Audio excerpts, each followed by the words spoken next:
Becoming an Olympic silver medal winner at only 17 years old, and later becoming a two-time world champion, Amir Khan is undoubtedly a British boxing legend. A fighter with a tremendous amount of heart and self-confidence, willing to throw himself into dangerous matchups where many wouldn't.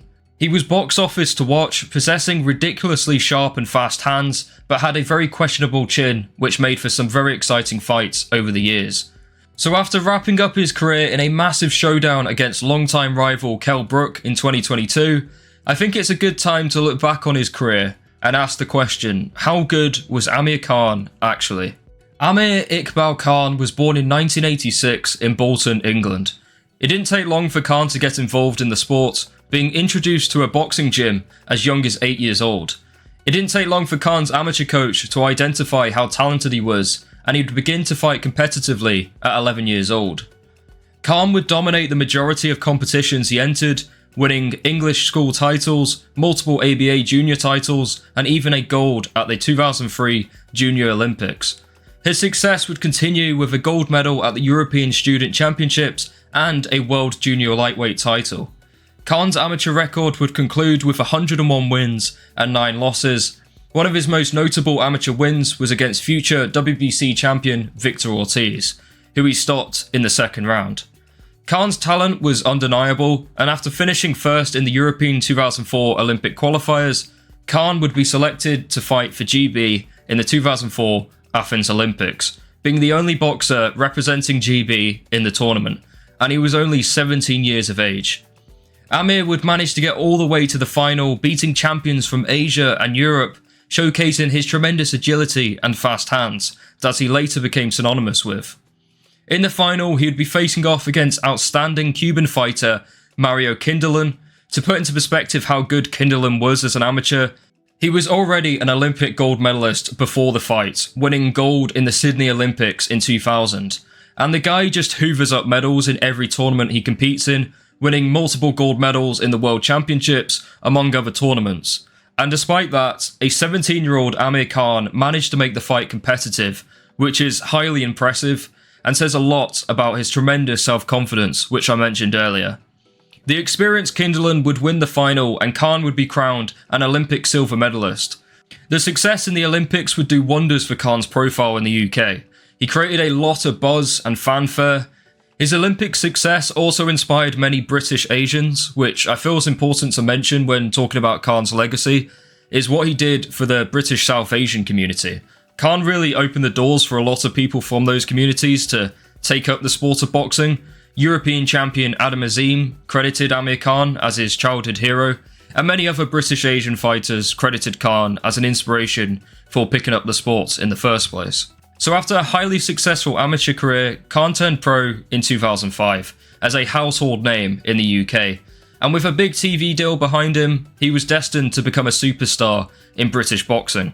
Khan would make his pro debut in his hometown of Bolton against British journeyman David Bailey. This fight drew in an audience of 4.4 million viewers, so yeah, the British public were pretty hyped for what the Olympic silver medalist could do. It took Khan 109 seconds to stop Bailey, dropping him twice before the referee stopped the fight. Despite the length of the fight, Khan would show the British public his fantastic agility, quick feet, and fast hands.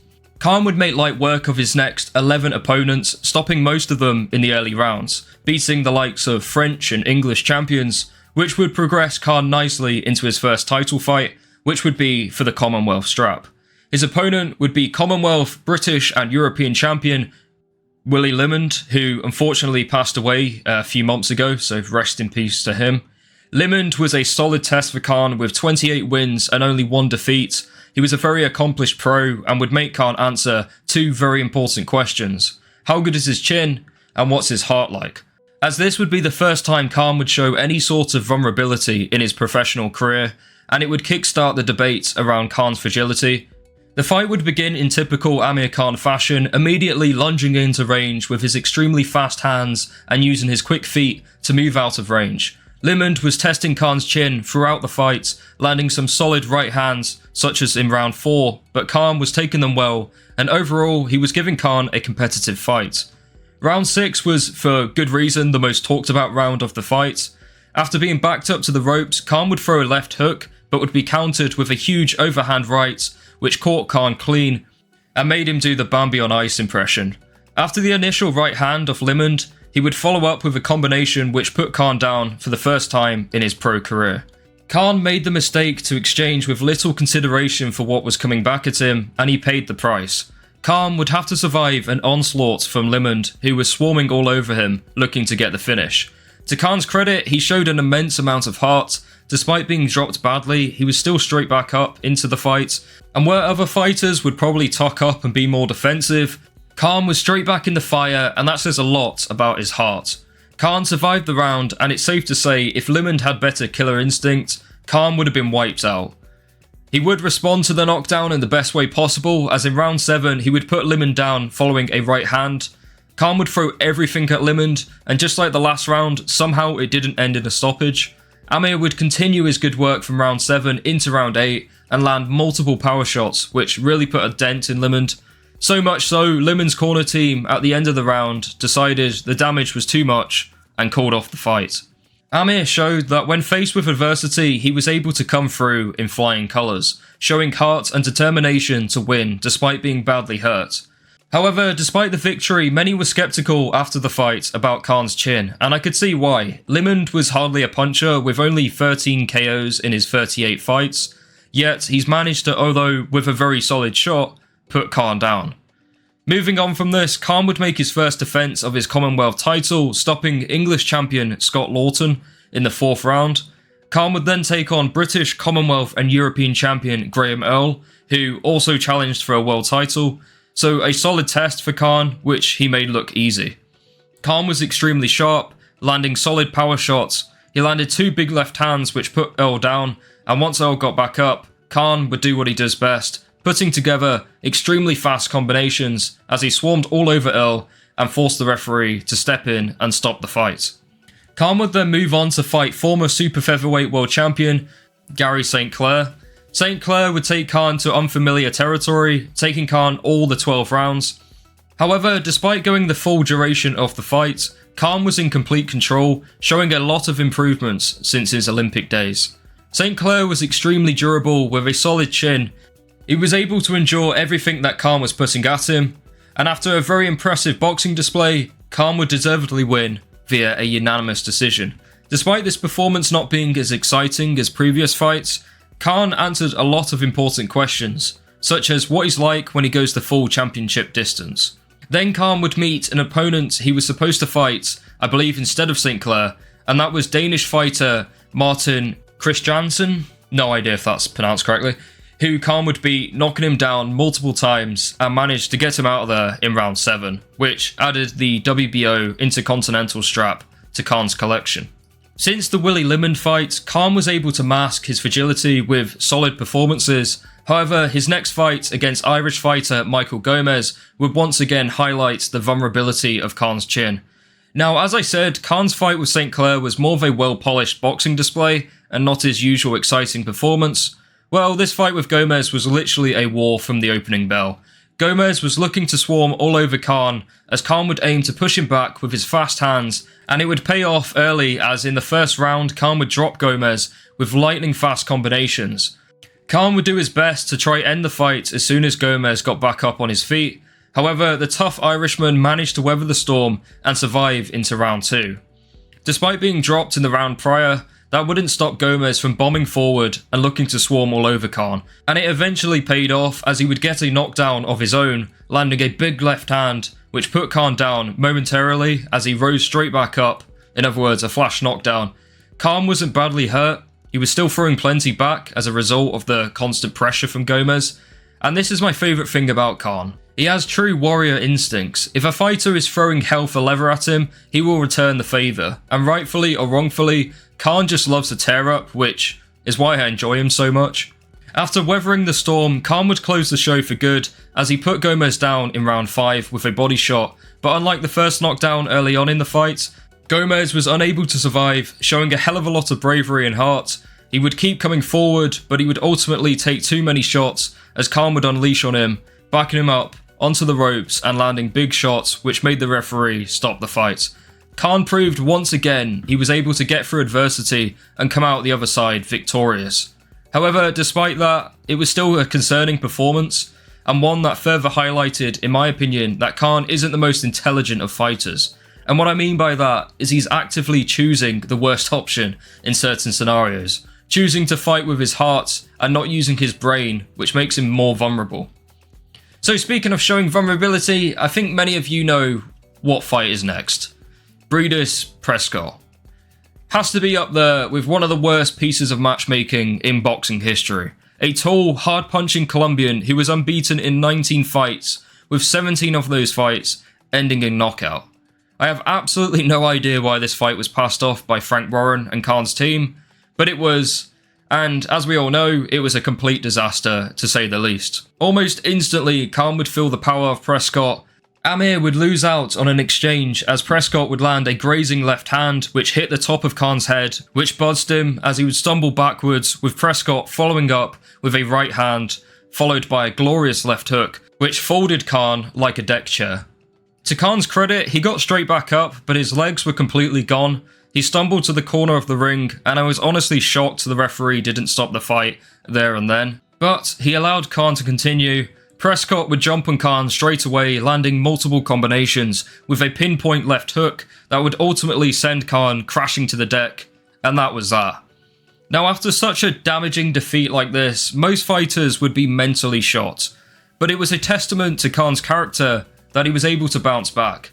He would get a fight scheduled fairly quickly, literally a few months later, which many would argue after a loss like that, you'd need a year out, but Khan opted for a quick return to the ring. He would obliterate Irish fighter Otin Fagan, stopping him in the second round, and he showed he was not struggling with the demons of the Prescott fight.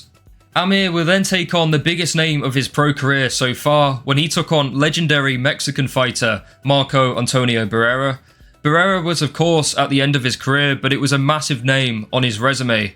Khan's speed and accuracy would put him in front in the early rounds. The fight would ultimately end prematurely, as in round 5 the referee stopped the fight due to damage to Barrera's head, which was caused due to an accidental head clash in round 1. Khan used his height and reach well to dominate the fight for as long as it lasted, and with this win, Khan would head for his first world title fight against Ukrainian fighter Andrei Kotelnik for the WBA strap.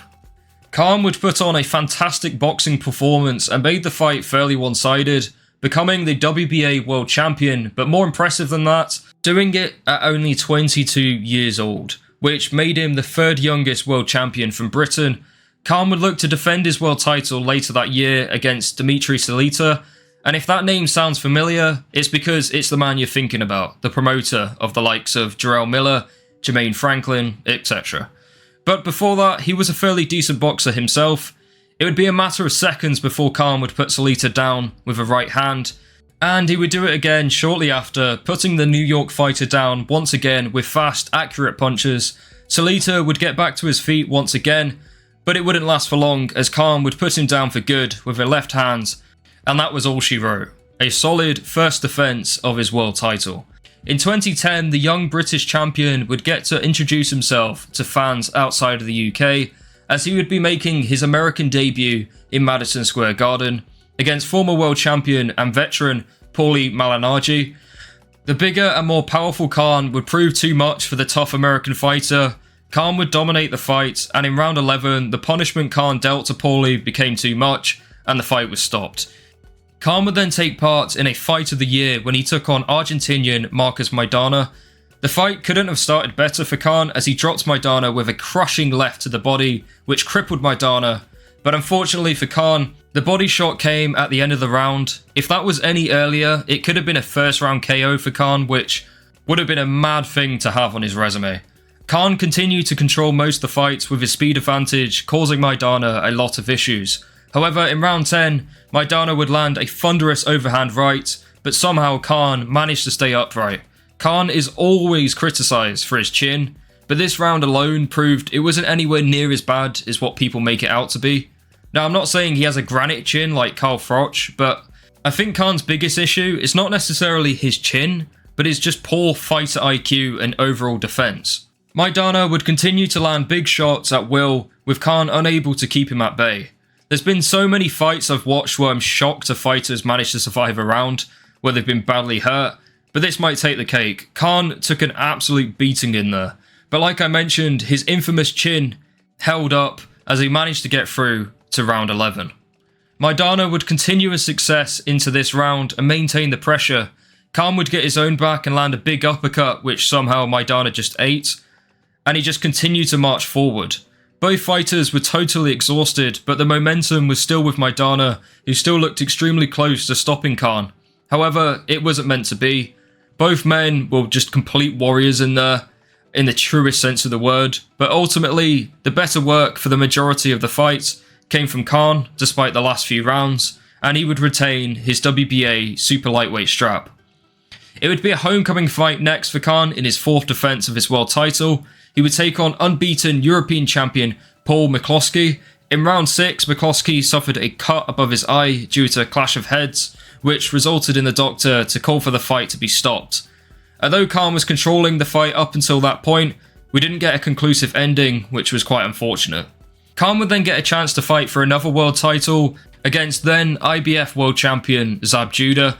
Khan would make it look easy. Khan's lightning fast hands would keep Judah at bay, and the fight would end with a body shot from Khan at round 5, which Judah later complained it was a low blow, but I felt that was just a cop-out from someone who was totally outclassed throughout the fight.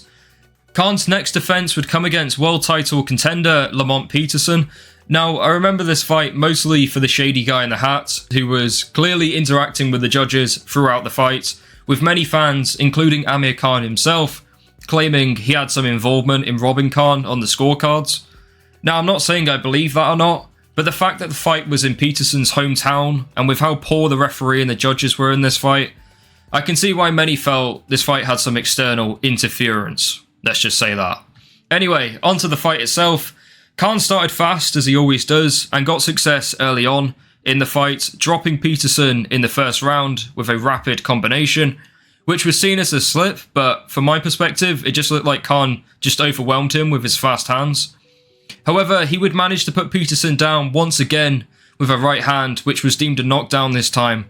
The dodgy refereeing continued throughout the fight, as Khan would be docked points in rounds 7 and 12 for pushing, which was pretty harsh, and played a massive role in Khan ultimately losing the fight. And as I said, this fight was in Peterson's hometown, which was bizarre considering Khan was a clear A-side. The fight wasn't a domination by Khan by any means, but it was a close fight, with Peterson having plenty of success in the fight.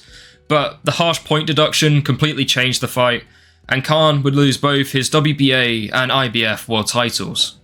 A rematch was supposed to follow, but Peterson failed a drug test and Khan was reinstated as the WBA champion, however not the IBF for some reason. Khan would then fight for another world title, fighting then WBC champion Danny Garcia. Khan started the fight well, picking up the early rounds, but it would all change in the 3rd round as Garcia landed a beautiful left hand, which sent Khan crashing to the floor.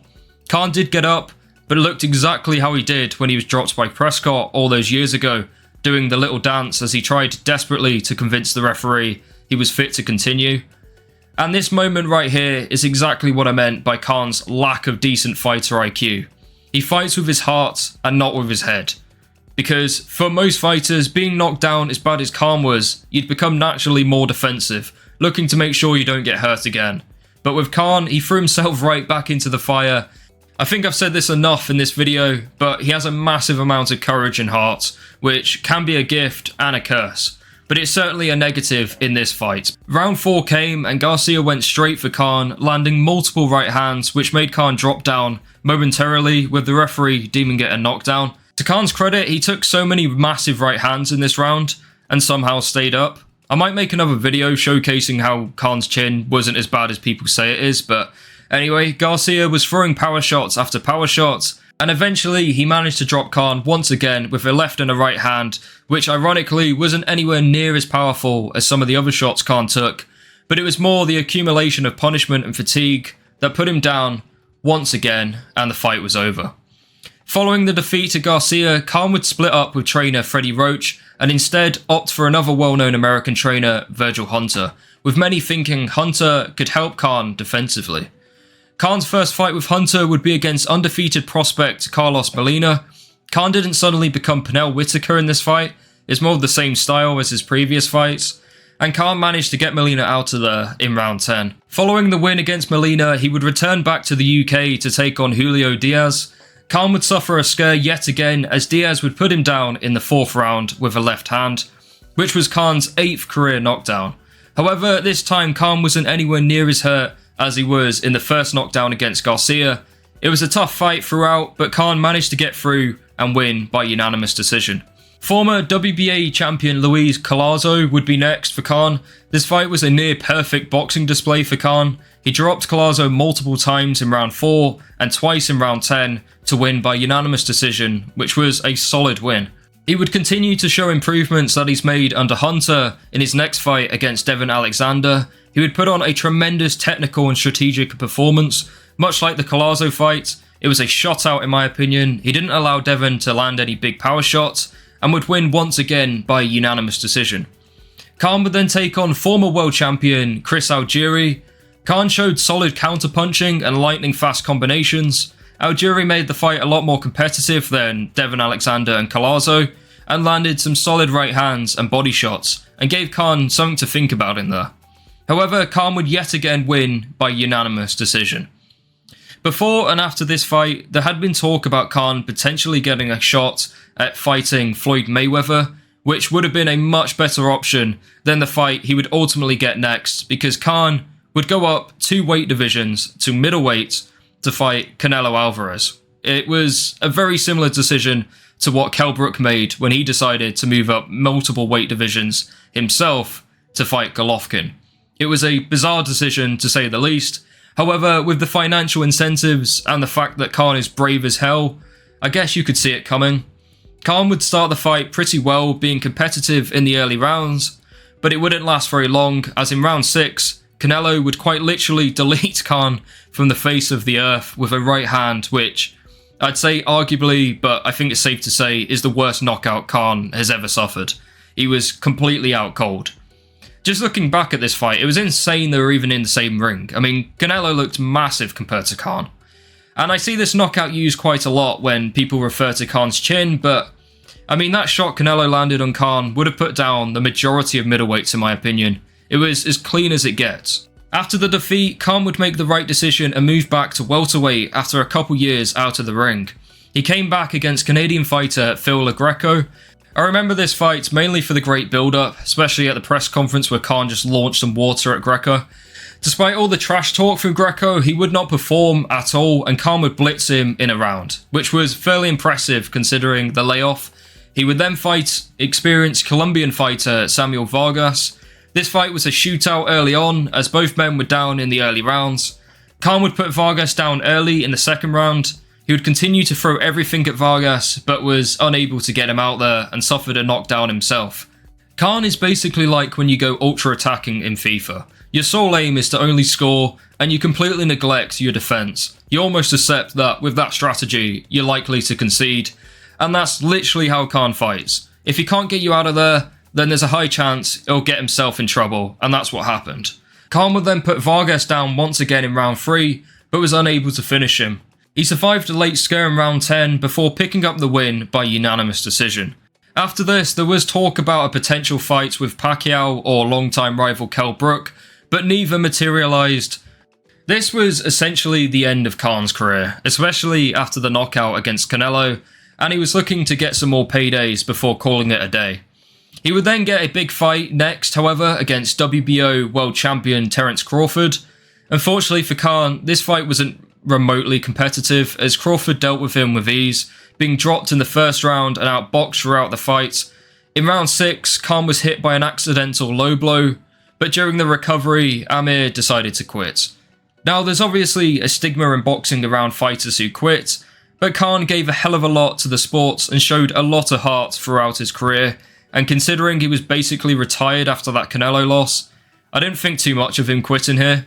However, I did stay up and watch this fight at like 5 AM and paid for it, so, you know, it's kind of raging. But anyway, Khan would pick up a payday in Saudi against former IBF world champion Billy Dibb, who was a much smaller man, and he would stop him in round 4. Before going into the fight, British boxing fans thought would never happen, and neither did I, to be honest. I thought if it didn't happen after the Vargas fight, it's never going to happen. However, Sky's new boxing promoter, Boxer, managed to make it happen, and Kell Brook vs Amir Khan was officially announced for 2022. Brook, much like Khan, was completely done at world level. Crawford dismantled him with ease in 2020, however, despite that, he clearly had a lot more to give than Khan did. Khan would make the walk to the ring like he was heading to the gallows. This was a big ego fight for Khan, and for both men really, but I thought a loss in this fight would really affect Khan more, because Khan viewed himself as leagues above Brook throughout his career, considering all the massive fights he had in the States, and the fact he did have a much better resume than Brook in my opinion, and he was of course the much bigger global star as well. In the fight, however, Khan had absolutely nothing to offer Kell, as he was taking punishment from the opening bell. Khan would start the fight fast, as is typical for a lot of his fights, but nothing was coming off when he was throwing his fast combinations, and the script of the fight became more clear at the end of the first round. Brook had mean intentions with every shot he threw, while Khan was expending a lot of energy, missing a lot of shots. Khan would survive a huge onslaught from Brook at the end of round 3, who landed some massive right hands. Khan would put together some decent shots of his own, but the power wasn't quite there like it was with Brook's shots, and neither was the accuracy. After a beating for most of the fight, the referee jumped in at round 6 to stop the fight. Not the ending that a fighter like Amir Khan deserved, but one that provided closure for a lot of British boxing fans when it came to finally settling a rivalry that had been bubbling for about a decade prior. Both men would announce their retirement shortly after the fight. So with all that said, how good was Amir Khan actually? Well, the best way to sum him up as a fighter is he had balls of steel. He was never afraid of a challenge, a true fearless warrior with tremendous agility and lightning fast hands. He has some of the best offense in the sport. When Khan is mentioned without fail, someone will bring up his chin and how bad it is, and to be honest, I think it's massively exaggerated. Some of the shots that Khan has took throughout his career without being put down, say for example the 10th round against Maidana, shows that his chin isn't anywhere near as bad as people make it out to be. I believe it's more the fact that Khan has very poor defense and lacks fight IQ. He allows his warrior instincts to get the better of him, when he really should be tucking up and becoming more defensively sound. And that's really just a testament to Khan's character. He's willing to be knocked out to get a knockout. And whether you think that's stupid to do so, it does show how brave he is as a fighter. So in a career that saw him go 34 wins with 6 defeats, becoming a unified light welterweight world champion, Khan is truly a Hall of Fame fighter in my opinion. One of the most entertaining fighters I've ever seen, and easily an all-time great of British boxing.